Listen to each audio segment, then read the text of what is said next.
Babka je na kontrole u lekára a lekár hovorí babke: mám pre vás výbornú správu, už môžete chodiť po schodoch. Jaj, to je skvelé, mňa už tak nebavilo liesť po odkvapovej rúre.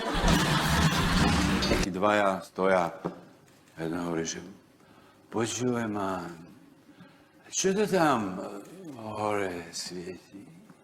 A ten druhý, veď to je mesiac. A ten druhý, a ktorý? Január, február.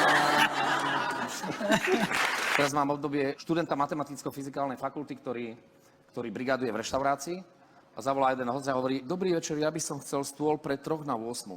A kde ja zoženieme 6500 miest?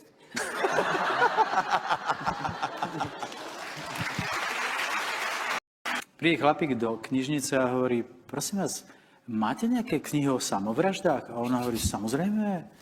Choďte, 3. ulička doprava, tam dole je taká polica, tam sú samé knihy o samovraždách. Chlapík sa vráti, hovorí: prepáčte, tá polica je prázdna. A ona hovorí: vidíte?